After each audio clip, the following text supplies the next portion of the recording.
Hello बच्चों, good evening to all of you. I hope all of you are enjoying at Doubtnut. सो आज की class में हम लोग डिस्कस करने वाले हैं आपके नेक्स्ट चैप्टर नंबर 3 आप व्यू के बारे में। आज की क्लास में हम लोग डिस्कस करेंगे। आज क्लास से आपका नेक्स्ट चैप्टर स्टार्ट हो रहा है आप व्यू। ठीक है, तो जल्दी से सभी बच्चे अपने अपने दोस्तों को जल्दी से बुला लीजिए। जितने भी दोस्तों को आप जानते हो सबके पास में इस लिंक को जहर की तरह फैला दो। जितना जल्दी हो सके जल्दी से जल्दी सभी दोस्तों को इसमें बुलाओ। ठीक है, आज की क्लास से नया चैप्टर स्टार्ट होने वाला है। बहुत ही प्यारा चैप्टर है, बहुत ही आसान चैप्टर है। उसके साथ साथ जो जिस चीज के लिए हम पढ़ रहे हैं, किसके लिए पढ़ रहे हैं, मार्क्स लाने के लिए, अंक लाने के लिए, उसके लिए भी ये बहुत ज्यादा महत्वपूर्ण है। क्योंकि इस वाले चैप्टर से 10 से 12 अंक के प्रश्न आते हैं। किसी किसी बोर्ड में 10 से 12 अंक के प्रश्न इस अकेले चैप्टर से आते हैं। 1 अंक का प्रश्न भी आता है, 2 अंक का भी आता है, 3 अंक का भी आता है, 4 का भी, 5 का भी, 6 का भी, 8 का भी। जितने भी अंक के प्रश्न बनाने हो सारे के सारे प्रश्न इस वाले चैप्टर से बन जाते हैं। तो बहुत ही प्यारा चैप्टर है, बहुत ही आसान चैप्टर है।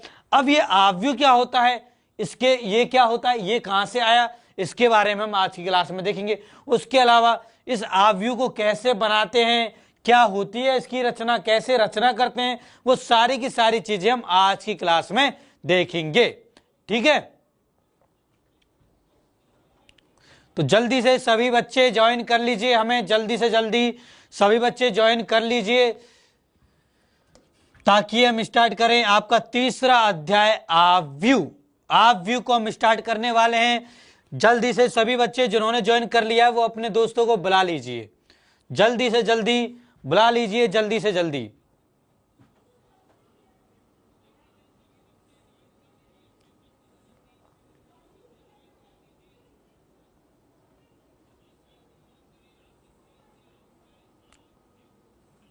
ठीक है भाई, स्टार्ट करें चैप्टर स्टार्ट करें। ओके लिख के बताइए सभी बच्चे, जल्दी से ओके लिख के बताइए कि चैप्टर स्टार्ट करें। यस लिख के बताइए जल्दी से।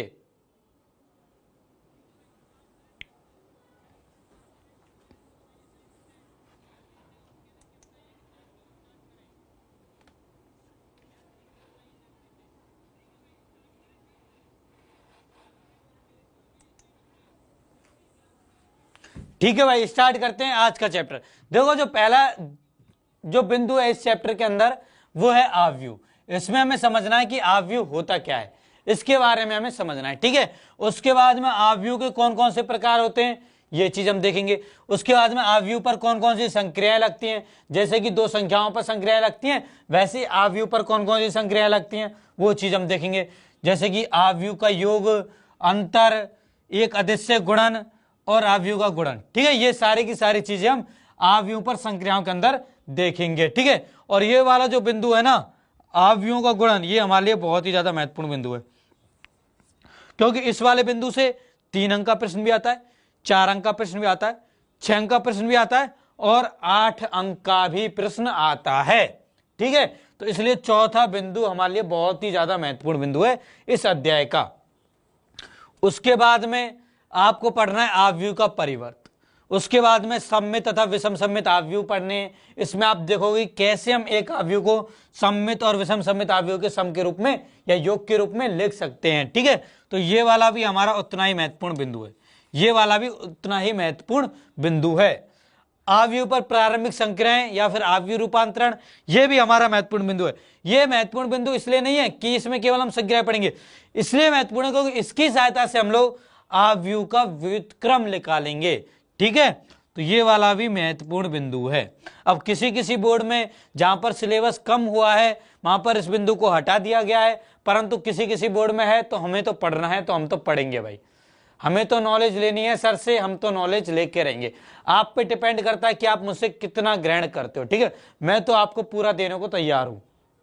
ठीक है बच्चों, 7वां बिंदु है व्युत्क्रमणीय आव्यू। इसमें व्युत्क्रमणीय आव्यू के बारे में जानेंगे कि क्या होता है व्युत्क्रमणीय आव्यू। ठीक है, तो इस तरीके से इस पूरे चैप्टर को मैंने 8 भागों में विभाजित किया है, 8 बिंदुओं में विभाजित किया है, 8 टॉपिक में मैंने विभाजित किया है।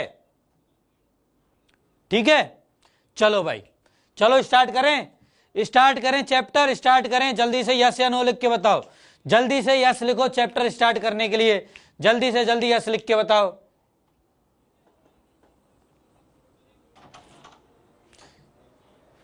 चैप्टर स्टार्ट करने वाले हैं हम लोग। Let's start at. ठीक है भाई, स्टार्ट करते हैं। चलो भाई स्टार्ट करते हैं। देखो सबसे पहले तो ऑब्व्यू क्या है, ऑब्व्यू क्या है, इसको समझने से पहले हम समझते हैं ये आया कहां से। देखो ऑब्व्यू शब्द का जो उपयोग है ना, ये प्राय गणित की सभी शाखाओं में होता है। आजकल गणित की सभी शाखाओं में ऑब्व्यू का उपयोग होता है। आप कुछ भी शाखा में जाओगे आपको वहां पर ऑब्व्यू का उपयोग मिलेगा ही मिलेगा। गणित की चाहे कोई सी भी शाखा में जाओ वहां पर ऑब्व्यू का आपको उपयोग मिलेगा ही मिलेगा। क्या होता है ऑब्व्यू? ऑब्व्यू कुछ नहीं होता, ये एक संख्याओं या फलनों का आयताकार क्रम विन्यास होता है। ठीक है, ऑब्व्यू संख्याओं या फलनों का आयताकार क्रम विन्यास होता है। ठीक है, तो यहां पे मैं लिख देता हूं ऑब्व्यू संख्याओं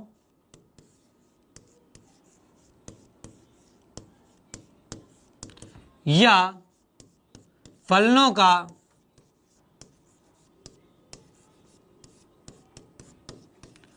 आयताकार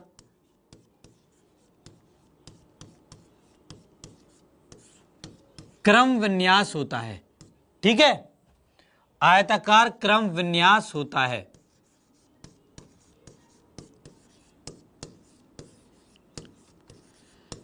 तथा इसे हम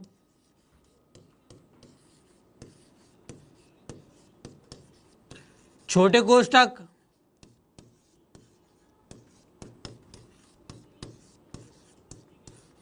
अर्थात इस तरीके के कोष्ठक से, ठीक है, इस तरीके से कोष्ठक से, या फिर मैं बड़े कोष्ठक, बड़ा कोष्ठक कैसा, जो आपका आयताकार कोष्ठक वाला होता है वो, ठीक है, बड़े कोष्ठक इस तरीके के वाले कोष्ठक से, ठीक है, या फिर मैं दो खड़ी लाइनों, दो खड़ी रेखाओं, यानी कि इस तरीके से, ठीक है, इस तरीके से प्रदर्शित करते हैं, प्रदर्शित करते हैं। ठीक है, ये तो ऑब्व्यू की परिभाषा होती है। अब भाई ऑब्व्यू की जरूरत क्या पड़ी, उस चीज को समझते हैं। ऑब्व्यू की जरूरत क्या पड़ी, क्यों ऑब्व्यू आया, क्या जरूरत पड़ गई इसको। देखो इसकी जरूरत को समझने के लिए मैं ले लेता हूं एक उदाहरण। मान लो आपकी क्लास में, आपकी कक्षा में 3 विद्यार्थी हैं। एक का नाम है रमेश, एक का नाम है रमेश, ठीक है, एक का नाम है सुरेश और एक का नाम है महेश। ये 3 विद्यार्थी हैं आपकी क्लास में, आपके दोस्त लगा लो। ठीक है, अब आप 11वीं कक्षा दे के आए हो। 11वीं कक्षा में भौतिक विज्ञान, रसायन विज्ञान, गणित 3 सब विषय होती थी। तो मैं मान लो भाई विषय ले लेता हूं, भौतिक विज्ञान ले ली एक तो मैंने, जिसे हम फिजिक्स भी बोलते हैं, ठीक है, रसायन विज्ञान ले ली जिसे केमिस्ट्री भी बोलते हैं, और ले लिए गणित। ये मैंने 3 विषय ले ली। अब मैं आपसे बात करूं रमेश की, तो रमेश ने देखो फिजिक्स में नंबर आए उसके बिन में, फिजिक्स में बिन में नंबर आए, रसायन विज्ञान में उसके 95 नंबर आए 11वीं कक्षा में, और गणित में उसके 99 नंबर आए। ठीक है, गणित में 99 नंबर आए। सुरेश है, उसके फिजिक्स में 80 नंबर आए, केमिस्ट्री में 85 नंबर आए, गणित में 90 नंबर आए। महेश है, उसके फिजिक्स में 95 नंबर आए, रसायन विज्ञान में 90 नंबर आए, गणित में 100 नंबर आए। इस तरीके के नंबर आए। ठीक है, ये 3 क्लास के आपके दोस्त हैं, रमेश, सुरेश, महेश। रमेश के आए बिन में 95 99, सुरेश के आए 80 85 90 एंड महेश के आए 95 90 100। ठीक है, अब यदि मुझे इसे आयताकार रूप में लिखना हो, यानी कि कुछ इस तरीके से लिखना हो कि मैं कोई भी चीज इंगित करना, कुछ भी मुझे निकालना हो, कि मुझे बताने हो कि सुरेश के रसायन विज्ञान नंबर कैसा है, तो मैं तुरंत बता पाऊं, उसके लिए क्या बनाया गया, उसके लिए बनाया गया ऑब्व्यू। ठीक है, ऑब्व्यू बनाया गया। ठीक है, ऑब्व्यू बनाया गया। कैसे बना दिया गया, ये यहां पर कुछ लिखे थे तो यहां पर एक ब्रैकेट बना दिया, बड़ा कोष्ठक लगा दिया, यहां पर भी एक बड़ा कोष्टक लगा दिया। ठीक है, बड़े कोष्टक के अंदर इन संख्याओं को लिख दिया गया। तो ये होता है आपका आव्यूह। क्या किया हमने, संख्याओं को आयताकार एक क्रम विन्यास ले लिया, इसे हम बोलते आव्यूह। तो बच्चों को समझ में आया या नहीं आया कि आव्यूह क्या होता है? आव्यूह संख्याओं या फलनों का एक आयताकार क्रम विन्यास होता है, जिसे हम छोटे कोष्टक, बड़े कोष्टक या फिर दो खड़ी रेखाओं के बीच में इस तरीके से प्रदर्शित करते हैं। ठीक है बच्चों, समझ में आ गया हो तो लाइक जरूर करते रहिए, इस वीडियो को लाइक जरूर करिए। लाइक ज्यादा मिलेगा तो मुझे बहुत ज्यादा कॉन्फिडेंस जागेगा और मैं आपको बहुत अच्छी अच्छी चीजें और बताऊंगा। अच्छी चीज तो मैं बताऊंगा ही, उसके अलावा और भी बहुत अच्छी चीजें बताऊंगा और कोशिश करूंगा और भी अच्छी चीजें बताने की। ज्यादा लाइक करोगे ज्यादा अच्छी चीजें बताऊंगा। ठीक है, आ गया? बिल्कुल सही। ठीक है, तो सही बच्चे मेरे साथ बोलेंगे, आव्यूह क्या होता है? आव्यूह आयताकार क्रम विन्यास होता है। किसका? संख्याओं या फलनों का। आव्यूह संख्याओं या फलनों का एक आयताकार क्रम विन्यास होता है।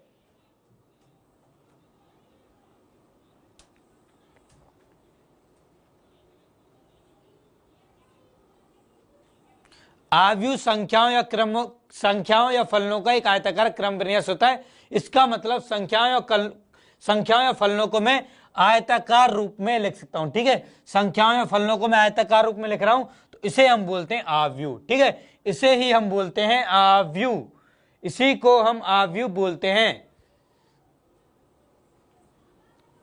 ठीक है बच्चों, ठीक है भाई, तो ये हो गया हमारे पास में आव्यूह। अब अच्छा और एग्जाम्पल देखते हैं और उदाहरण पे चलते हैं। ये तो छोड़ दो। ठीक है, मान लो आपके दो दोस्त हैं, क्या नाम है उनका? नाम है, एक का नाम है, यहां पे लड़के लिए थे, अब मैं लड़के ले लेता हूं। ठीक है, दो लड़के ले लेता हूं, जैसे कि यहीं से मुझे लड़कियां दिख रही हैं, उन्हीं का नाम मैं ले लेता हूं। एक का नाम दिख रहा है सलोनी। ठीक है, तो एक तो मैंने ले लिया सलोनी,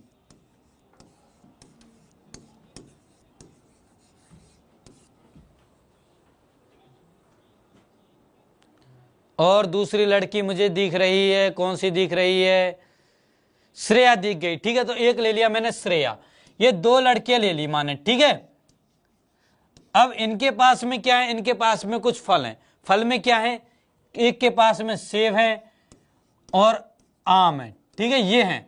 अब जो आपके पास में सलोनी है, सलोनी जो है उसके पास में 5 तो सेब हैं और 4 आम है। अब ये मत सोचिएगा कि सलोनी 5 सेब का क्या करेगी, 5 सेब तो वो खा ही नहीं पाएगी। ऐसा नहीं है भाई, उसके पास है, वो घर मार्केट पे गई है, मार्केट से खरीद के ला रही है, 5 सेब ला रही है, 4 आम लेके आ रही है अपने घर के लिए। ठीक है, श्रेया है, उसके पास में 10 तो सेब हैं और 4 आम है। ठीक है, ये है। अब मुझे पता लगाना हो कि श्रेया के पास में कितने आम है, तुरंत की तुरंत। तो आप क्या करोगे? आप इसका एक आयताकार क्रम विन्यास बना लोगे। अब उसके बाद में आपको चाहिए श्रेया के पास कितने आम है, तो श्रेया वाली लाइन पर आम के नीचे आ गए, श्रेया के नीचे आम पर आ गए, कितने आ गए? 4। तो कितने आम है? 4 आम है। ठीक है, यानी कि यदि आपको कुछ इस तरीके की इंफॉर्मेशन दे दी जाए जो बहुत टफ हो, तो उसको आप इस तरीके से आसानी से बता सकते हो कि ये बिंदु है। ठीक है,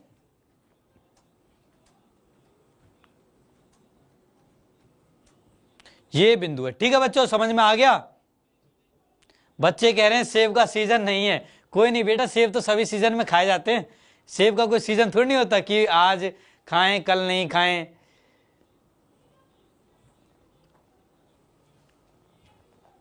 अच्छा, मैं आपके सामने सेब रखूं तो क्या आप नहीं खाओगे? हैं, खाओगे या नहीं खाओगे?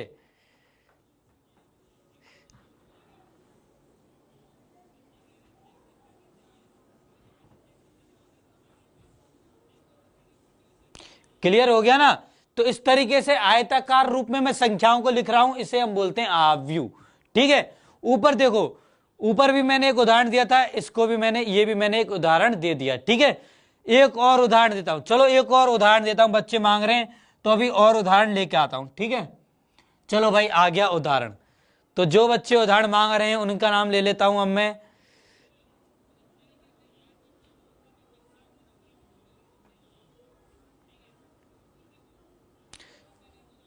दीपक नाम दिख रहा है मुझे एक, तो दीपक नाम ले लेता हूं। ठीक है, दीपक नाम दिख रहा है तो दीपक नाम ले लेता हूं।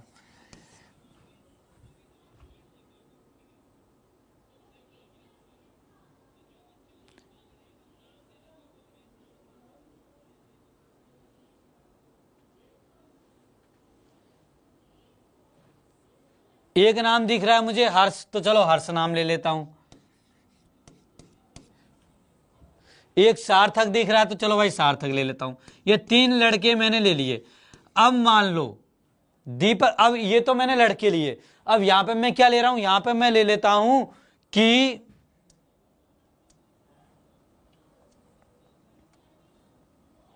यहां पे मैं ले लेता हूं कि इनके पास में कितने पेन है। ठीक है, तो मान लेता हूं इसके पास में काले रंग के पेन, ब्लैक कलर वाले पेन, इसके पास में लाल रंग वाले पेन, और इसके पास में नीले रंग वाले पेन। ठीक है, इस तरीके से लिख दिया। अब मैं कह रहा हूं कि काले कलर के जो पेन है, काला, काला, लाल और नीला। ठीक है, इस तरीके के 3 पेन है। दीपक के पास में काले कलर के 5 पेन है, हर्ष के पास में काले कलर के 5 पेन है, सार्थक के पास काले कलर के 4 पेन है, दीपक के पास में लाल कलर के 2 पेन है, हर्ष के पास में लाल कलर के 3 पेन है, सार्थक के पास में 2 पेन है, दीपक के पास नीले कलर के 8 पेन है, हर्ष के पास में 7 पेन है, सार्थक के पास में 9 पेन है। ठीक है, इस तरीके से पेन है ये। ठीक है, अच्छा भाई, अब मैं कहूंगा आपसे कि सार्थक के पास में नीले कितने कलर के पेन है, कितने, 7, तो तुरंत आपने बता दिया ना। अब इन्हीं संख्याओं को यदि मैं आयताकार बॉक्स के अंदर रख दूं, आयताकार डिब्बे के अंदर रख दूं, तो इसे हम बोलते हैं आव्यूह। अर्थात आव्यूह क्या हो जाएगा, आव्यूह संख्याओं या फलनों का एक आयताकार क्रम विन्यास हो जाएगा।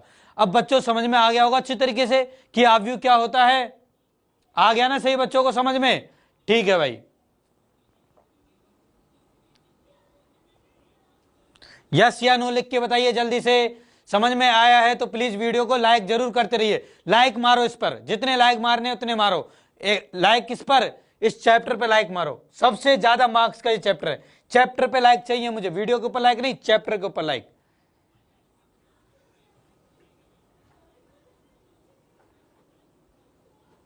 आगे सबको समझ में? ठीक है भाई, ठीक है।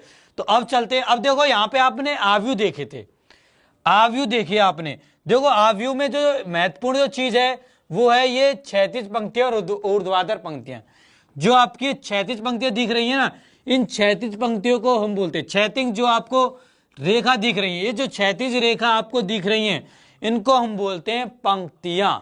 क्षैतिज रेखाओं को हम बोलते हैं पंक्तियां। यानी कि ये जो रेखा है ना, ये वाली जो रेखा, इसको हम बोलते हैं पंक्तियां। ठीक है, और जो ऊर्ध्वाधर रेखाएं जो आपको दिख रही हैं, ये जो ऊर्ध्वाधर रेखाएं जो आपको दिख रही हैं, इनको हम बोलते हैं स्तंभ। ठीक है, क्षैतिज रेखाओं को पंक्तियां बोलते हैं, ऊर्ध्वाधर रेखाओं को स्तंभ बोलते हैं। ठीक है, तो सही बच्चे यहां से लिख लेंगे कि क्षैतिज पंक्तियों को हम क्या बोलते हैं, क्षैतिज रेखाओं को पंक्तियां बोलते हैं और ऊर्ध्वाधर रेखाओं को स्तंभ बोलते हैं। तो यहां से लिख लेंगे सही बच्चे कि क्षैतिज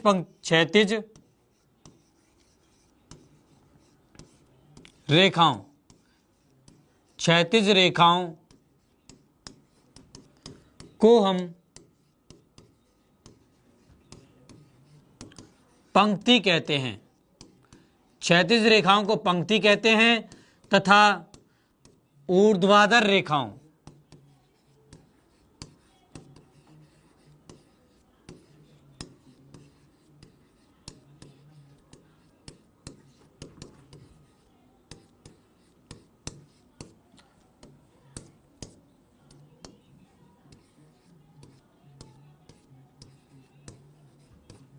स्तंभ कहते हैं। ठीक है, क्षैतिज जो पंक्तियां होती हैं उनको तो हम, क्षैतिज जो रेखाएं होती हैं उनको पंक्तियां कहते हैं, ऊर्ध्वाधर रेखाओं को हम स्तंभ कहते हैं।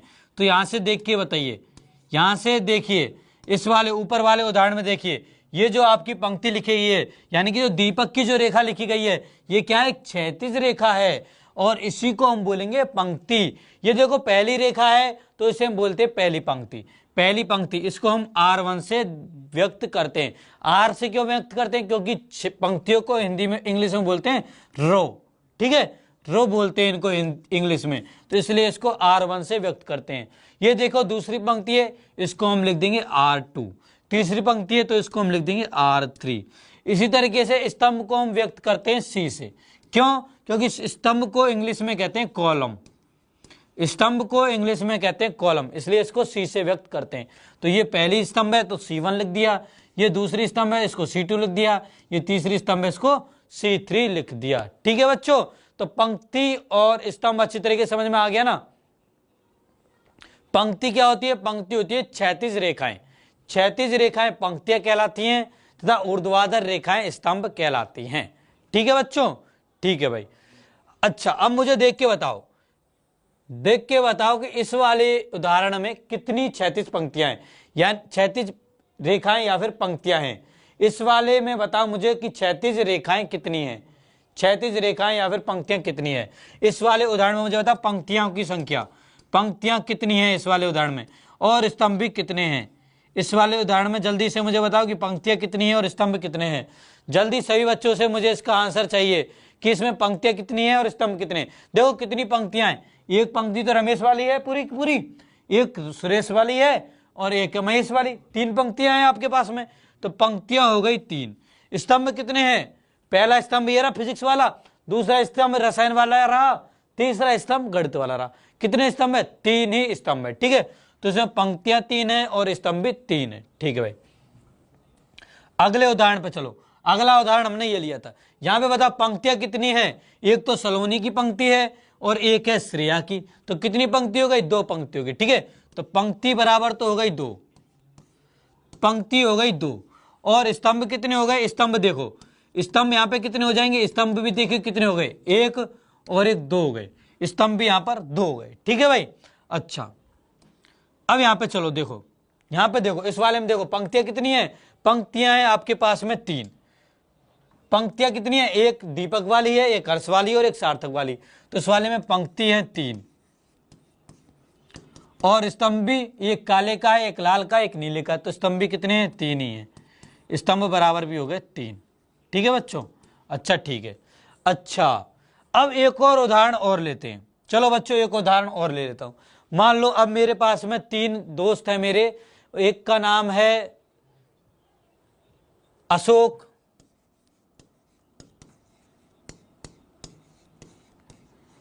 एक का नाम है चंद्रगुप्त,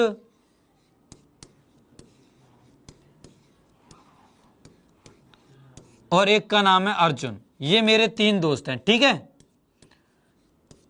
अब अशोक जो है उसको सेब पसंद है। ठीक है, तो सेब वो लेके आया अपने लिए 2, और उसको केले भी पसंद है, तो केला वो लेके आया 1 वो केला लेके आया बाजार से। उसको भूख लग रही थी तो भूख मिटाने के लिए 2 सेब ले आया, 1 केला ले आया। चंद्रगुप्त है वो 1 सेब ले आया, 2 केले ले आया।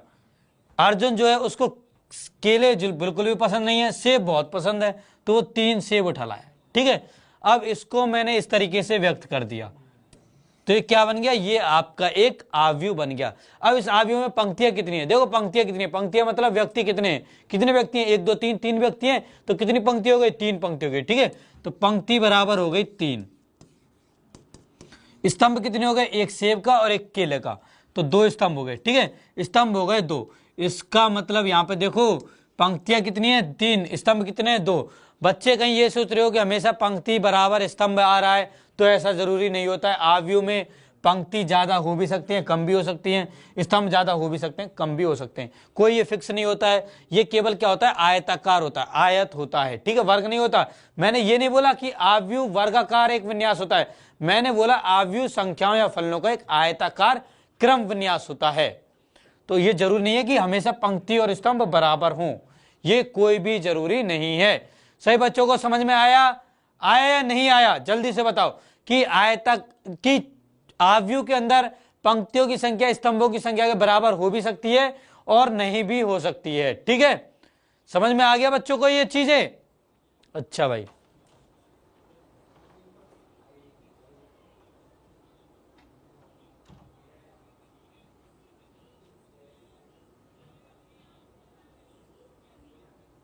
आ गया? ठीक है भाई, ठीक है।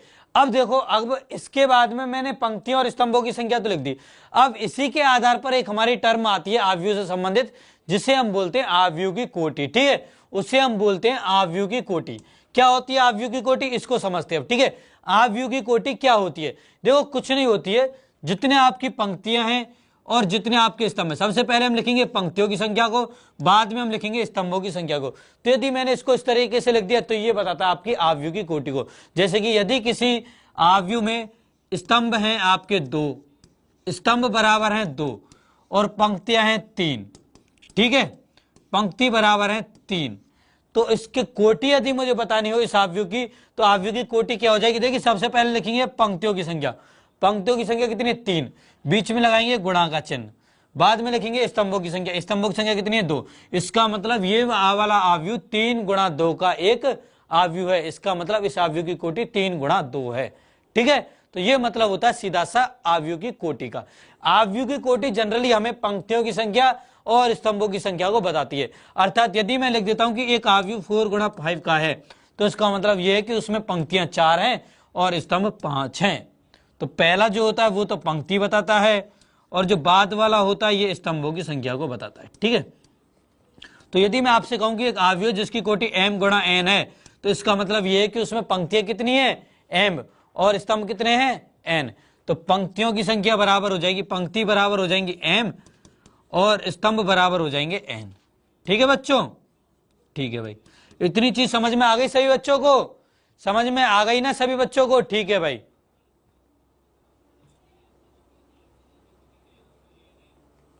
कि आव्यूह की कोटि को हम किस तरीके से व्यक्त करते हैं? m गुणा n के रूप में व्यक्त करते हैं, ठीक है। अच्छा, अब देखो एक उदाहरण ले लेते हैं। मान लो जो मैंने उदाहरण पिछली बार लिए थे उनमें से कोई उदाहरण ले लिया। मान लो मेरे पास में एक आव्यूह है जिसके अंदर है प्रविष्टियां, जिसके अंदर यहाँ पर अंदर लिखे हुए हैं 2, यहाँ पर लिखा हुआ है आपके पास में 4, 8, ये 10 लिखा हुआ है, ये 11 लिखा हुआ है, ये 13 लिखा हुआ है, यहाँ पर 15 लिखा हुआ है, यहाँ पर 16 लिखा हुआ है, यहाँ पर 20, 19 लिखा हुआ है। इस तरीके से मेरे पास में लिखा गया है। अब ये जो आव्यूह के अंदर जो संख्याएं या फलन जो लिखे गए ना, इन्हें हम बोलते हैं आव्यूह के अवयव या फिर आव्यूह की प्रविष्टियां, ठीक है। तो आव्यूह के अंदर लिखे गए संख्याएं या फलन आव्यूह के अवयव या उसकी प्रविष्टियां कहलाती हैं। आव्यूह के अंदर लिखी गई संख्याएं, आव्यूह के अंदर लिखे गए फलन आव्यूह के क्या कहलाती हैं? अवयव या प्रविष्टियां कहलाती हैं। तो आव्यूह, यदि आपसे कोई पूछे कि आव्यूह के अवयव क्या होते हैं, तो आप क्या बोलोगे उसको बोलोगे कि आव्यूह के अंदर लिखी गई संख्याएं या फलन आव्यूह के क्या कहलाते हैं? अवयव कहलाते हैं, ठीक है भाई। सही बच्चों, समझ में आ गई ये चीज कि आव्यूह के अवयव क्या होते हैं? आव्यूह के अवयव उसके अंदर लिखी गई संख्याएं अथवा फलन होते हैं। मतलब आव्यूह के अंदर जो प्रविष्टियां लिखी हुई है ना, जो कुछ लिखा हुआ है वो आव्यूह के अवयव कहलाते हैं, ठीक है भाई? ठीक है भाई।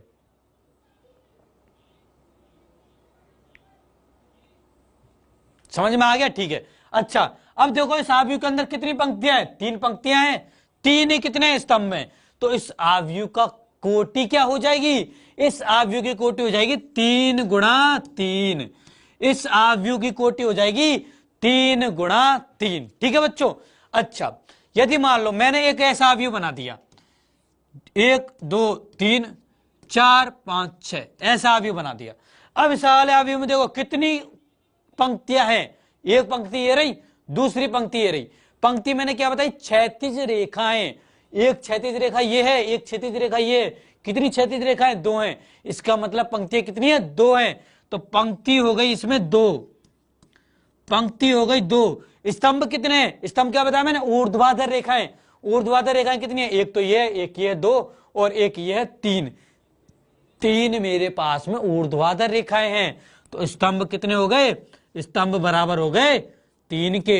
अच्छा, यदि मुझे इस आव्यूह का क्रम लिखना हो या फिर मैं कोटि लिखनी हो तो मैं क्या बोलूंगा? ये हो जाएगा पहले पंक्ति गुणा स्तंभ। तो क्या हो जाएगा? 2 गुणा 3 हो जाएगा, ठीक है। तो इस तरीके से मैं आव्यूह की कोटि को निर्धारित कर सकता हूं। आव्यूह की कोटि को इस तरीके से निर्धारित कर सकता हूं। अब आव्यूह की कोटि में और क्या महत्वपूर्ण चीज है? महत्वपूर्ण चीज ये है कि इस आव्यूह की कोटि के अंदर अवयव कितने होंगे। उस चीज को समझने के लिए पहले हम आव्यूह की रचना करना सीख लेते हैं कि कैसे हम एक आव्यूह की रचना करते हैं। यदि आप वो समझ जाओगे तो फिर वहां पे ये चीज समझना बहुत ज्यादा आसान हो जाएगा कि आव्यूह के अंदर कितने अवयव होते हैं, वो आप समझ जाओगे फिर बहुत आसानी से। तो अगले टॉपिक पर चलते हैं हम, आव्यूह की रचना। आव्यूह की रचना करना सीखते हैं कि आव्यूह की रचना कैसे होती है, ठीक है। मान लो मेरे पास में एक आव्यूह है जो कि 2 गुणा 3 क्रम का एक आव्यूह है। इसका मतलब क्या है? इसका मतलब इसमें पंक्तियां 2 होंगी और स्तंभ 2 होंगे। तो भाई ये मेरे पास में आव्यूह है। सबसे पहले क्या बना दूंगा मैं? सबसे पहले मैं आयताकार डिब्बे बना लूंगा। मेरे पास पंक्तियां कितनी है? 2। इसका मतलब 2 मेरे पास में पंक्ति हो गई, 2 मेरे पास में इस तरीके से पंक्तियां हो गई। ठीक है भाई। स्तंभ कितने? स्तंभ है 3। इसका मतलब 3 मेरे पास में इस तरीके से स्तंभ हो गए। इसका मतलब देखो इस तरीके से हो जाएगा, ये इस तरीके से स्थान हो जाएंगे। पंक्ति तो 2 हो गई, स्तंभ 3 हो गए, इस तरीके से हो गए। अब यहाँ पे देखो, यहाँ पर कुछ अवयव होगा, यहाँ पर कुछ अवयव होगा, यहाँ पे कुछ अवयव होगा, यहाँ पे कुछ, यहाँ पे कुछ, यहाँ पे कुछ। 2 पंक्ति हो गई, 3 स्तंभ हो गए। ठीक है भाई। अच्छा, अब देखो ये वाला अवयव क्या होगा? ये जो लिखा हुआ है ये कौन सी पंक्ति है? ये आपकी पहली पंक्ति है। ये कौन सी पंक्ति है? ये आपकी दूसरी पंक्ति है। ये कौन सा स्तंभ है? ये आपका पहला स्तंभ है। ये कौन सा स्तंभ है? ये दूसरा स्तंभ है। ये कौन सा स्तंभ है? ये तीसरा स्तंभ है। ठीक है बच्चों। अच्छा, ये देखो कौन सा अवयव है? इस देखो अवयव को, आव्यूह के जो अवयव होते हैं उनको हम अंग्रेजी वर्णमाला के छोटे अक्षर से व्यक्त करते हैं। आव्यूह के अवयवों को हम अंग्रेजी वर्णमाला के छोटे अक्षर से व्यक्त करते हैं तथा आव्यूह को हम अंग्रेजी वर्णमाला के बड़े अक्षर से व्यक्त करते हैं। ठीक है, तो इस तरीके से हम आव्यूह को व्यक्त भी करते हैं। यानी कि यदि आपको कैपिटल ए लिखा हुआ हो मिले तो इसका मतलब है ये क्या है? आव्यूह है। यदि स्मॉल ए लिखा मिले, छोटा ए लिखा मिले, तो इसका मतलब है ये आव्यूह का क्या है? अवयव है। ठीक है भाई। अच्छा, समझ में आ गया? अब देखो ये क्या होगा? देखो यहाँ पर एक तो एक अवयव होगा ही होगा। अब देखो ये अवयव कहां पर है? ये कौन सा अवयव है? ये आपकी पहली पंक्ति का अवयव है और पहले स्तंभ का अवयव है। तो इसको मैं लिख दूंगा, सबसे पहले क्या लिखूंगा? देखो क्रम क्या होता है? आव्यूह का कोटि होती है m गुणा n। पहले क्या लिखते हैं? पंक्ति, बाद में स्तंभ लिखते हैं। तो यहाँ पे मैं वही करूंगा। पंक्ति कौन सी है? पहली। स्तंभ कौन सा है? पहला। तो A11 हो जाएगा। ठीक है, क्या हो जाएगा? ये A11 हो जाएगा। इस तरीके से मैं पहले अवयव को निकाल लूंगा। ठीक है, A11 का मतलब क्या? A11 का मतलब है कि ये पहली पंक्ति पहले स्तंभ का अवयव है। ये मेरा पहली पंक्ति पहले स्तंभ का अवयव है। अच्छा, अब इस वाले अवयव की बात करूं तो देखो ए तो ये हो गया। कौन सी पंक्ति है? पंक्ति है पहली, तो पहली लिख दिया। स्तंभ कौन सा है? स्तंभ है दूसरा। तो ये क्या हो गया? A12 हो गया। अर्थात A12 का मतलब क्या हो जाएगा? A12 एक ऐसा अवयव होगा जो कि पहली पंक्ति दूसरे स्तंभ का अवयव होगा। ठीक है। अच्छा, ये वाला कौन सा अवयव हो जाएगा? ए तो होगा ही होगा। कौन सी पंक्ति? पहली पंक्ति। स्तंभ कौन सा? तीसरा। तो ये हो जाएगा A13। ठीक है, सेम इसी तरीके से इस वाले पर आ जाओ। ए अवयव तो है ही है। पंक्ति कौन सी? अब पंक्ति है अब आपकी 2 आपकी पंक्ति है। स्तंभ कौन सा है? पहला स्तंभ। तो ये हो जाएगा A21। यहां पर आओ, ये हो जाएगा ए दूसरी पंक्ति दूसरा स्तंभ, तो A22। ए कौन सी पंक्ति? दूसरी पंक्ति। स्तंभ कौन सा? तीसरा। तो A23 हो जाएगा ये। ठीक है, A23 हो जाएगा। ठीक है, तो इस तरीके से आप आव्यूह के अंदर अवयवों को बना सकते हो, रख सकते हो। इस तरीके से आप आव्यूह की रचना कर सकते हो। आव्यूह की रचना आप इस तरीके से कर सकते हो। अब यहां तो मैंने 3 गुणा 2 का आव्यूह लिया था, सॉरी 2 गुणा 3 का आव्यूह लिया था। मान लो मैं 2 गुणा 2 का आव्यूह लेता, मैं 2 गुणा 2 का आव्यूह लेता, तो देखिए कैसा आव्यूह बनता। 2 गुणा 2 का आव्यूह, इसका मतलब क्या है? पंक्ति 2 है, स्तंभ 2 है। पंक्ति भी 2, स्तंभ भी 2। इस तरीके का बनेगा। भाई पहले तो मैंने क्या बना लिया? डिब्बा बना लिया। 2 पंक्तियां बना ली, 2 स्तंभ बना लिए, इस तरीके का बन गया। ठीक है। अच्छा, अब देखो अवयव को कैसे दर्शाते हैं? छोटे ए से। तो छोटा ए लिख दिया। ये कौन सी पंक्ति? पहली पंक्ति। ये दूसरी पंक्ति। ये पहला स्तंभ, ये दूसरा स्तंभ। ठीक है भाई। ठीक है भाई। अब देखो ए कौन सा अवयव है? पहली पंक्ति पहले स्तंभ का अवयव है। इसका मतलब पहले पंक्ति लिखेंगे, बाद में स्तंभ लिख देंगे। यहां पे भी देखो पहले पंक्ति बाद में स्तंभ। यहां पे देखो पहले पंक्ति बाद में स्तंभ। यहां पे भी पहले पंक्ति बाद में स्तंभ। तो ये क्या बन गया? ये बन गया आपका 2 गुणा 2 कोटि का आव्यूह। ये बन गया आपका 2 गुणा 2 कोटि का आव्यूह। ठीक है। अब इसी तरीके से 3 गुणा 3 कोटि का आव्यूह बनाते हैं। ये तो 2 गुणा 2 कोटि का बनाया। अब 3 गुणा 3 कोटि का आव्यूह बनाते हैं। तो देखो फिर से क्या करेंगे? सबसे पहले तो आयताकार डिब्बा बनाएंगे। तो आयताकार डिब्बा बना लिया। ठीक है भाई। 3 गुणा 3 है, इसका मतलब पंक्ति 3, पंक्ति 3 हो गई। स्तंभ भी कितने? 3, तो 3 ही स्तंभ कर दिए। ठीक है भाई, ये बन गए मेरे पास में आव्यूह। ठीक है भाई। अब देखो ये कौन सी पंक्ति? पहली पंक्ति। ये दूसरी पंक्ति, ये तीसरी पंक्ति। ये कौन सा स्तंभ? ये पहला स्तंभ, ये दूसरा स्तंभ और ये तीसरा स्तंभ। ठीक है भाई। अब देखो अवयव को ऐसे दर्शाएंगे, तो ए तो लिख दिया। कैसे दर्शाते हैं, सबसे पहले लिखते हैं पंक्ति, फिर लिखते हैं स्तंभ। तो इसका मतलब ये हो जाएगा ए, पंक्ति क्या है एक, स्तंभ क्या है एक, तो A11। यहां पे देखो ए पंक्ति पहली, स्तंभ दूसरा, तो A12। ए पहली पंक्ति तीसरा स्तंभ A13। यहां पे आओ, ए दूसरी पंक्ति पहला स्तंभ, ए दूसरी पंक्ति दूसरा स्तंभ, ए दूसरी पंक्ति तीसरा स्तंभ, ए तीसरी पंक्ति पहला स्तंभ, ए तीसरी पंक्ति दूसरा स्तंभ, ए तीसरी पंक्ति तीसरा स्तंभ। तो इस तरीके से हम आव्यूह की रचना कर सकते हो। अर्थात आव्यूह की रचना में देखिए कैसे अवयव आ रहे हैं, आव्यूह की रचना में आपके पास में अवयव आ रहे हैं किस तरीके से, ए आई जे के रूप में, जहां पर आई किसको बता रहा है, आई बता रहा है आपको पंक्ति को, उस पंक्ति को निर्देशित कर रहा है जिसका ये अवयव है। जे किसको निर्देशित कर रहा है, जे निर्देशित कर रहा है आपके स्तंभ को, ठीक है। तो आई जो है, अब मान लो m गुणा n कोटि का मेरा आव्यूह है, तो आई का जो मान है वो देखो 1 2 3 इस तरीके से चल रहा है, यानी कि कहां तक चल रहा है, m तक चल रहा है, ठीक है। तो आई का मान 1 से लेकर के कहां तक चल रहा है, m तक चल रहा है। इसी तरीके से जे का जो मान है वो भी 1 से लेकर के n तक चल रहा है, तो वही चीज है, ठीक है। तो इस तरीके के जो अवयव होंगे उसको हम कहते हैं आव्यूह। तो ये हो गया आपके पास में ए आव्यूह, ए आव्यूह ये बन गया, ठीक है। तो इस तरीके से हम किसी भी आव्यूह का निर्माण करते हैं, किसी भी आव्यूह का निर्माण हम इस तरीके से करते हैं, रचना इस तरीके से करते हैं, ठीक है बच्चों। समझ में आ गया ना ये सब चीजें, ये सारी चीजें समझ में आई या नहीं आई, जल्दी से मुझे बताओ, सारी चीजें समझ में आई है या नहीं आई हैं, जल्दी से मुझे बताओ कि सारी चीजें समझ में आई हैं या नहीं आई हैं, जल्दी से जल्दी बताओ, समझ में आया या नहीं आया। समझ में आया हो तो लाइक जरूर करिए इस वीडियो को लाइक जरूर करिए इस वीडियो को, ठीक है। समझ में आया हो तो लाइक जरूर करते रहिए वीडियो को।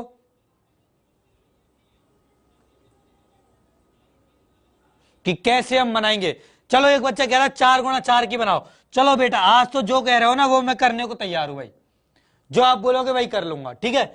आप बोल रहे हो 4 गुणा 4 की एक आव्यूह बनाओ, ठीक है बेटा मैं ये भी बना देता हूं।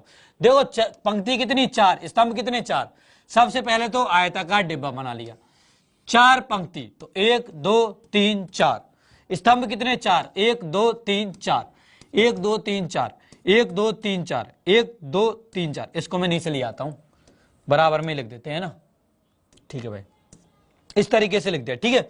अच्छा अब देखो ये कौन सी पंक्ति है, पहली, ये दूसरी पंक्ति, ये तीसरी पंक्ति और ये चौथी पंक्ति।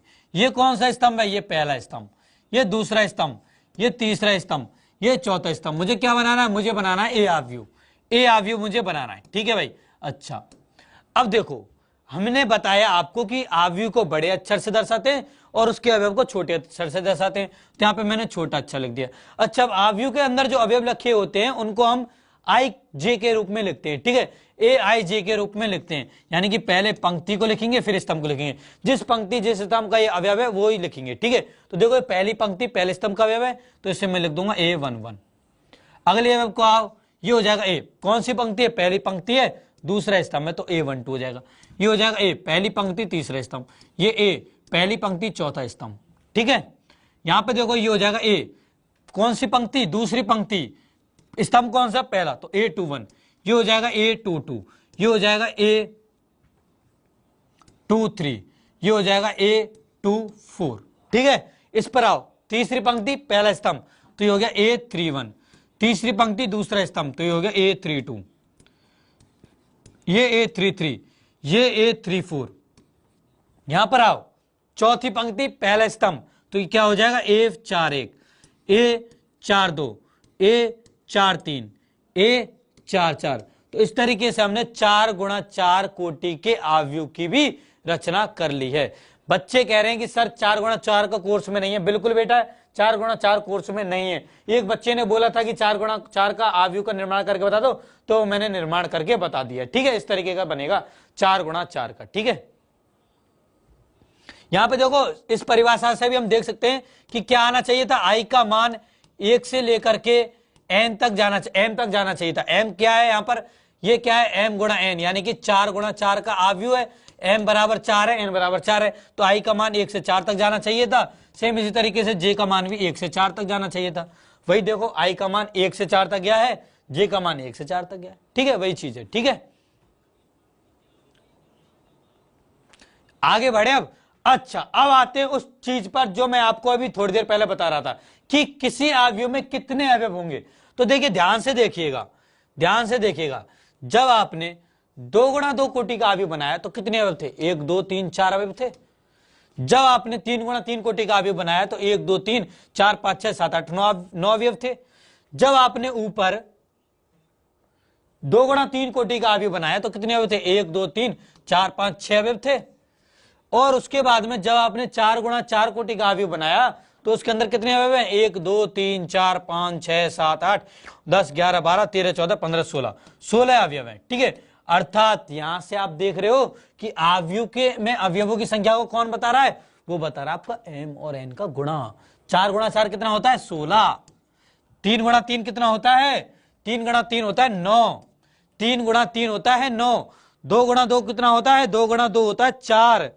तो ये हो गया 9।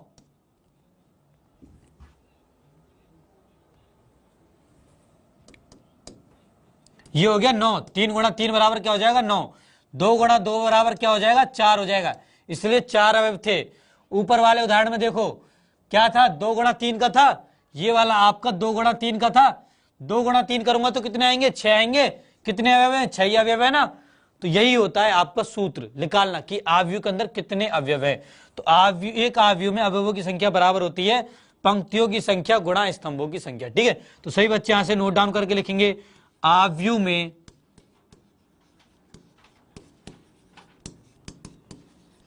अवयवों की संख्या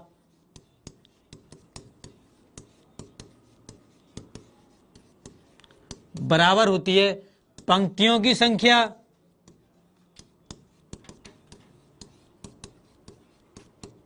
गुणा स्तंभों की संख्या। ठीक है, सही बच्चों को समझ में आ गया। अब मान लो आपसे कोई पूछे कि क्या पूछे कि 4 गुणा 2 4 गुणा 2 कोटि के अवयव में कितने अवयव होंगे, तो आप क्या आंसर दोगे? आपका आंसर होगा 4 दूनी 8। 8 अवयव होंगे भाई। कोई पूछे 10 गुणा 5 अवयव का 5 कोटि का अवयव है, इसके अंदर कितने अवयव होंगे? तो 10 गुणा 5 50 अवयव होंगे। कोई आपसे पूछे कि 100 गुणा 1000 अवयव क्रम के अवयव के अंदर कितने अवयव होंगे, तो ऐसे तो करने बैठते ही नहीं आप। तो क्या आंसर आया था आपका? आपका आंसर आया था 1000 10,000 1,000 है, 10,000 हो गए, 1,00,000 हो गए। ठीक है, 1,00,000 आपके अवयव हो जाएंगे। ठीक है बच्चों, इकाई दहाई सैकड़ा हजार 10,000 लाख 1,00,000 आपके अवयव हो जाएंगे उस अवयव के अंदर। ठीक है, 1,00,000 अवयव हो जाएंगे। अच्छा, यदि मैं आपसे कह रहा हूं कि एक अवयव है जिसके अंदर जिसकी कोटि 5 गुणा -4 है, तो इसके अंदर कितने अवयव होंगे? बच्चे आंसर बताइए। यदि एक अवयव है जो 5 गुणा -4 कोटि का है, इसके अंदर कितने अवयव होंगे? जल्दी से आंसर बताइए, इसके अंदर कितने अवयव होंगे?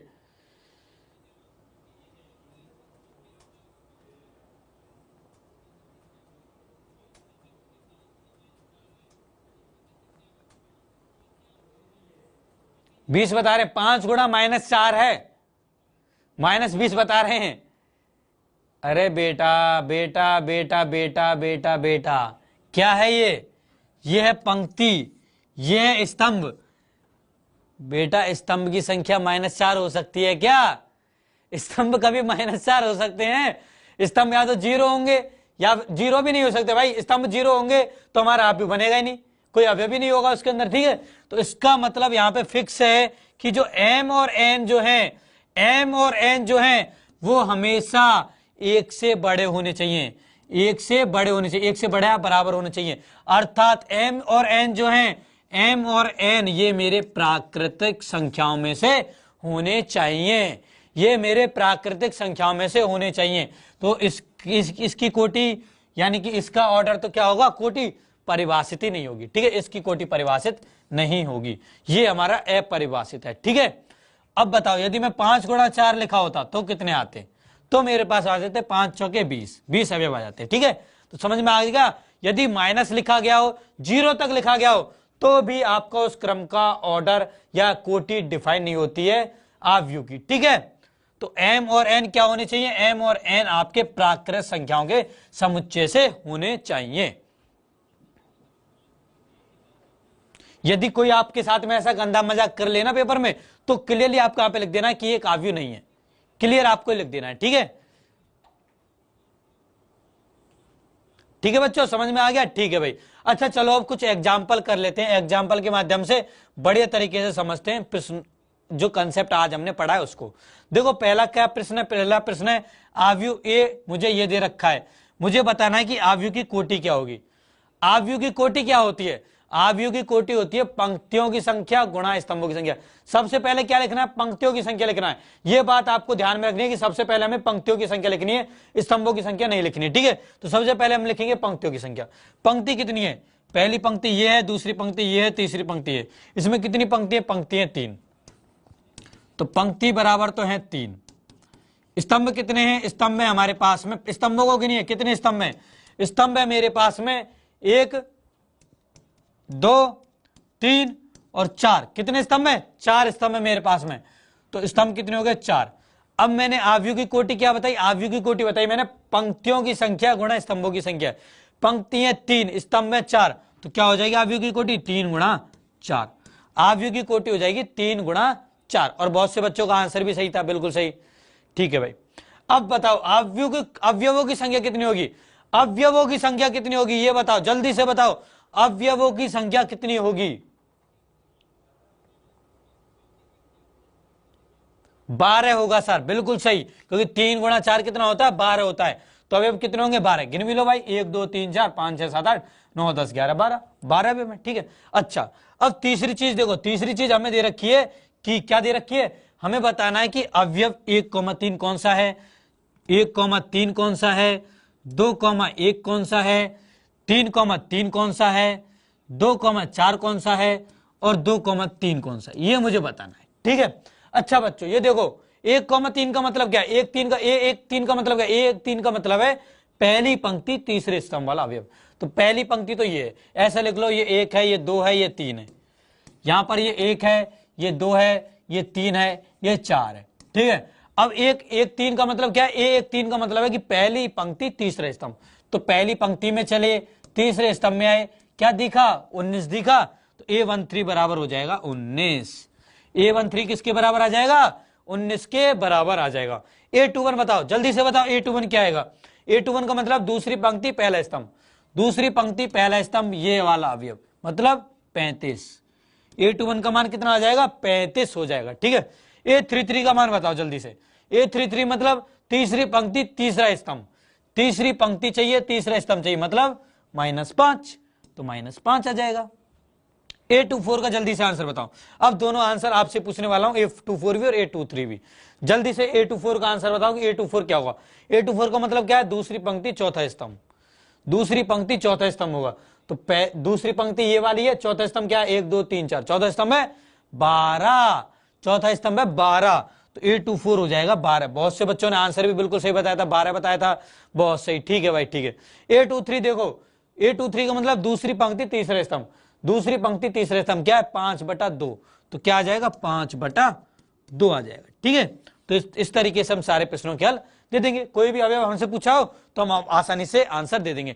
यस या नो लिख के बताइए, सभी बच्चे आंसर दे देंगे ना? अब कि यदि मैं आपसे पूछूं कि भाई A44 क्या हो, A34 क्या होगा, तो क्या आंसर दोगे आप? A34 यदि मैं आपसे पूछ रहा हूं तो क्या होगा A34 का आंसर? जल्दी बताओ। A34 क्या होगा? A34 आपके पास हो जाएगा तीसरी पंक्ति चौथा स्तंभ, तीसरी पंक्ति चौथा स्तंभ हो जाएगा। ठीक है, तीसरी पंक्ति है चौथा स्तंभ, इसका मतलब 17 हो गया, तो इसका मान हो जाएगा 17। तो इस तरीके से आप सभी आंसर दे सकते हो ना? बिल्कुल सही, यस यस लिख रहे हैं बच्चे। ठीक है भाई, सभी आंसर दे देंगे। ठीक है भाई, ठीक है, ठीक है, आंसर भी बता दिया बहुत से बच्चों ने। ठीक है भाई, ठीक है, तो अब चलते हैं अगले प्रश्न पर। अगला प्रश्न आपके सामने ये है। प्रश्न क्या है? यदि किसी आव्यूह में 24 अवयव हैं तो इसकी संभव कोटियां क्या हैं? यदि इसमें 13 अवयव हैं तो संभव कोटियां क्या हैं? अब देखो अवयव क्या होते हैं? अवयवों की संख्या बराबर होती है, अवयवों की संख्या बराबर होती है m गुणा n के। और ये कितना दे रखा है? ये 24 दे रखा है। अब हमें m और n के मान ज्ञात करने हैं, जिसके लिए उन दोनों का गुणनफल 24 के बराबर आए। और m और n के मान प्राकृत संख्याओं में से होनी चाहिए, ये बात भी बिल्कुल फिक्स है। तो देखो क्या क्या संभव है, m बराबर 1, n बराबर 24 संभव है, m बराबर 24, n बराबर 1 संभव है। उसके अलावा m बराबर 2, n बराबर 12 संभव है, m बराबर 2, n बराबर 12 संभव है। उसके अलावा m बराबर 12, n बराबर 2 संभव है। उसके अलावा m बराबर 3, n बराबर में कितने में 24 है ना, 8 संभव है, क्योंकि 8 से 24 हो जाएगा। मतलब क्या करना है, मुझे 24 के गुणनखंड निकालने हैं। 24 के क्या क्या गुणनखंड संभव है वो सारे के सारे गुणनखंड मुझे निकालने हैं। तो वही मैं कर रहा हूं, ठीक है। m बराबर 8, n बराबर 3 भी संभव है। उसके अलावा जब 4 पे गया तो m बराबर 4, n बराबर 6 संभव है, या फिर m बराबर 6, n बराबर 4 संभव है। 5 पर गया नहीं, 6 पर आ गया, 6 पे तो मैं आ गया, 7 नहीं 8, 8 पे आ गया, 9 नहीं 10 नहीं 11 नहीं 12 पे आ गया, 13 नहीं, अब तो बाद में 24 आएगा तो 24 में ले ले, ठीक है। तो ये सारे के सारे संभव मान हो सकते हैं m और n के। इसका मतलब इसकी संभव कोटियां क्या हो जाएंगी, 24 गुणा 1, या फिर 1 गुणा 24, या फिर 2 गुणा 12, या फिर 12 गुणा 2, या फिर में 3 गुणा 8, या फिर 8 गुणा 3, या फिर में 4 गुणा 6, या फिर में 6 गुणा 4। ये सभी संभव कोटियां हो सकती हैं। 24 के गुणनखंड निकाल लेंगे, ठीक है। अच्छा, अब यदि 13 अवयव होते तो क्या होती, देखो अवयव क्या है 13, तो हमें किस m गुणा n क्या निकालना होगा, 13 निकालना होगा। 13 के गुणनखंड क्या होते हैं, 13 के गुणनखंड होते हैं 1 गुणा 13 और 13 गुणा 1, क्योंकि 13 क्या है, एक अभाज्य संख्या है, तो 1 गुणा 13, 13 गुणा 1 होगा, ठीक है। केवल 2 ही संभव मान होंगे 13 के, तो इसका मतलब कोटि क्या हो जाएगी, या तो 1 गुणा 13 हो जाएगी, या फिर में 13 गुणा 1 हो जाएगी। ये 2 ही संभव है कोटियां, ठीक है। तो इस तरीके से हम इन प्रश्नों का आंसर दे सकते हैं, इस तरीके से हम इन प्रश्नों का आंसर दे सकते हैं। बहुत सही बच्चों ने सही आंसर भी बताए थे, ठीक है। ठीक है भाई, अब चलते हैं अगले प्रश्न में। अगले प्रश्न में क्या करते हैं, इसमें हमें आव्यूह की रचना करनी है। अब आव्यूह की कैसे रचना करते हैं वो चीज सीखते हैं, ठीक है भाई। आव्यूह की रचना करना सीखते हैं। सबसे पहले देखिए कितने कोटि का आव्यूह है, ये है हमारा 2 गुणा 2 कोटि का आव्यूह। आव्यूह मेरा 2 गुणा 2 कोटि का, तो इसका मतलब इसमें पंक्तियां कितनी होंगी, सबसे पहले तो मैंने आयताकार डिब्बा बना लिया। पंक्तियां कितनी होंगी, इसमें 2 होंगी। 2 गुणा 2 का है, इसका मतलब पंक्तियां 2 हैं और स्तंभ भी कितने 2 हैं, तो पंक्तियां 2 हो गई, स्तंभ भी 2 हो गई। तो इस तरह से ये मेरा हो जाएगा। यदि मैं इसे a कह रहा हूं तो a बराबर, देखो ये पहली पंक्ति, ये दूसरी पंक्ति, ये पहला स्तंभ, ये दूसरा स्तंभ।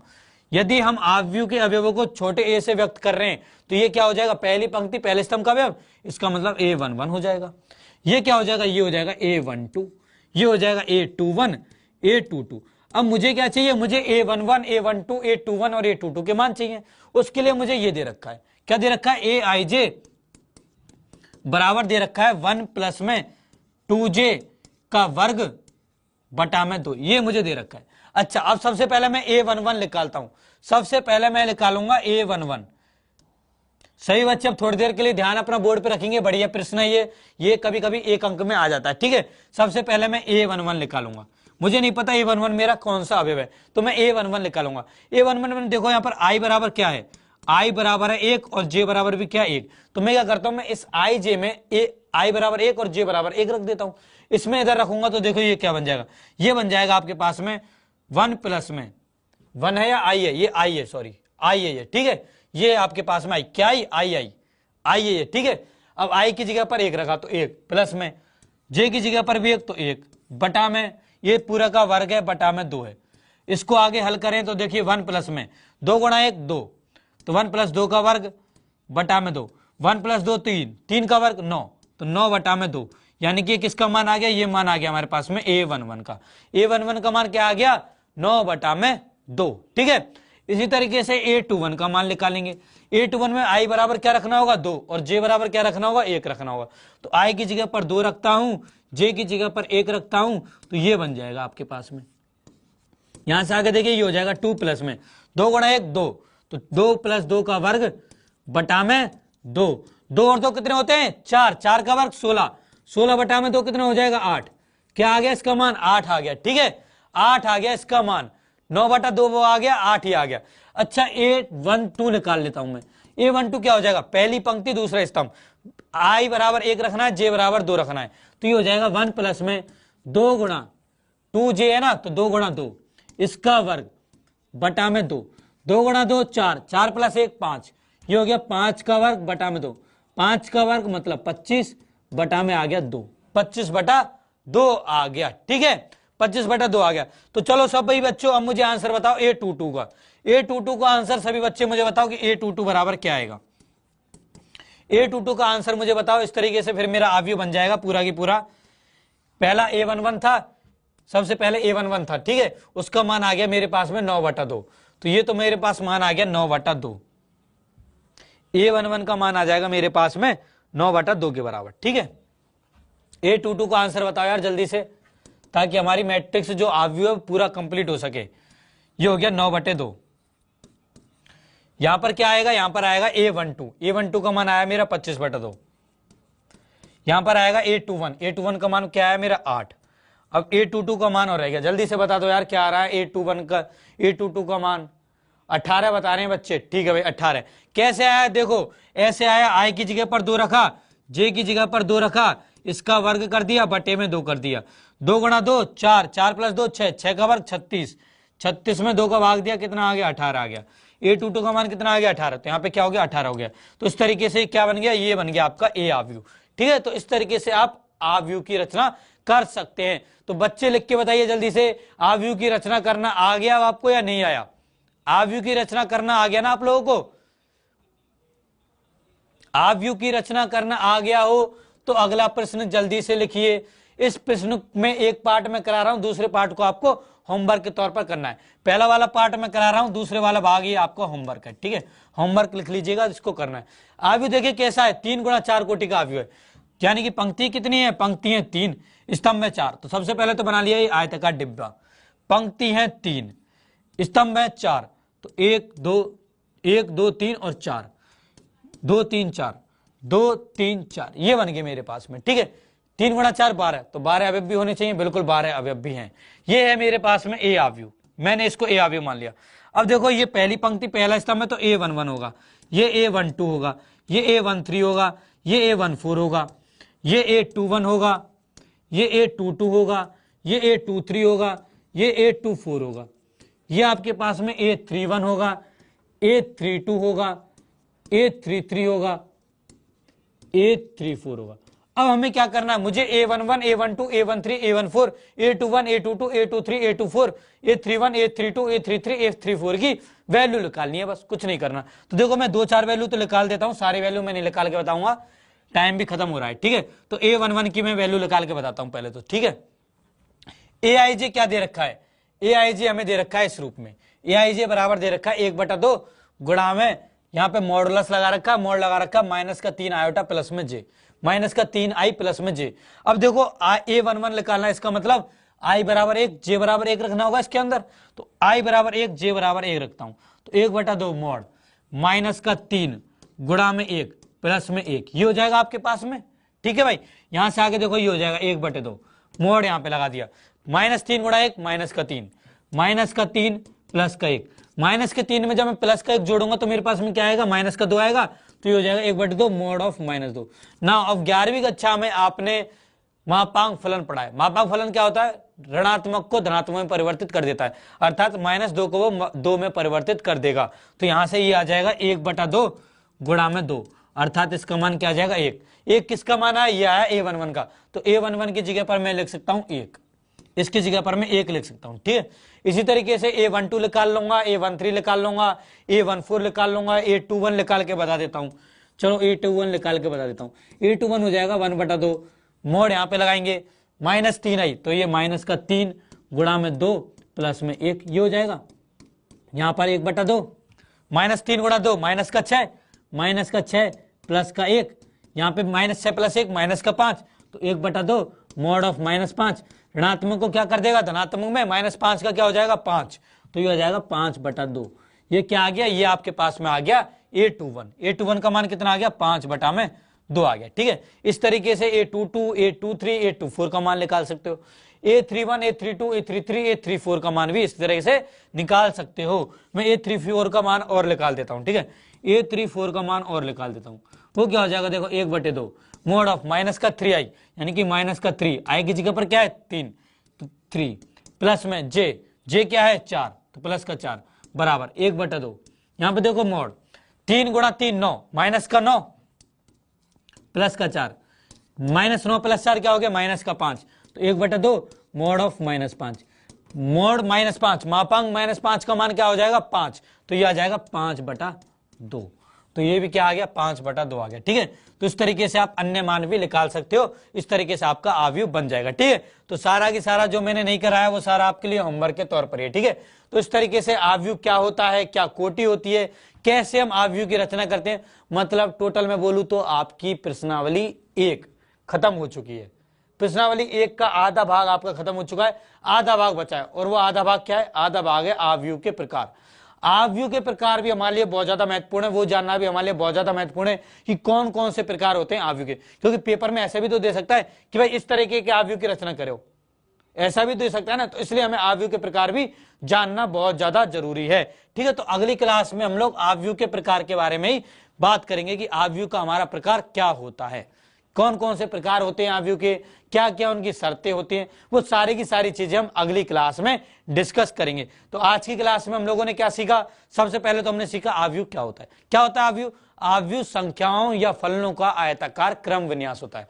उसके बाद देखा हमने आव्यूह की कोटि, हमने देखा कि आव्यूह की कोटि किसी भी क्रम की हो सकती है, परंतु वहां पर पंक्ति और स्तंभों की संख्या जो है वो प्राकृत संख्याओं से होनी चाहिए, अर्थात m और n का मान प्राकृत संख्याओं से होना चाहिए। उसके बाद देखा आव्यूह की कोटि, आव्यूह की कोटि क्या कहते हैं, आव्यूह की कोटि को हम m गुणा n से व्यक्त करते हैं, यानी कि पंक्तियों की संख्या गुणा स्तंभों की संख्या से व्यक्त करते हैं। उसके बाद मैंने बताया कि आव्यूह में अवयवों की संख्या कितनी होती है, तो आव्यूह में अवयवों की संख्या होती है m गुणा n, यानी कि पंक्तियों की संख्या का स्तंभों की संख्या से गुणा करने के बाद में जो मेरे पास में संख्या आती है वो आव्यूह की संख्या को बताती है। ठीक है, उसके बाद में हम लोगों ने क्या देखा, उसके बाद में हम लोगों ने आव्यूह की रचना करना सीखा कि किस तरीके से हम आव्यूह की रचना करते हैं। ठीक है भाई, तो आई थिंक आज की क्लास आप लोगों को अच्छी तरीके से एंजॉय की होगी आपने। प्लीज इस वीडियो को लाइक जरूर करिए, लाइक मुझे ज्यादा से ज्यादा चाहिए इस वीडियो के ऊपर। ठीक है, तो चलिए मिलते हैं अगली क्लास में, तब तक के लिए bye bye everyone, good night to all of you. जो पढ़ाया वो दोबारा पढ़ना, अच्छी तरीके से समझना, दोबारा वीडियो को देखना। ठीक है, बाय बाय एवरीवन।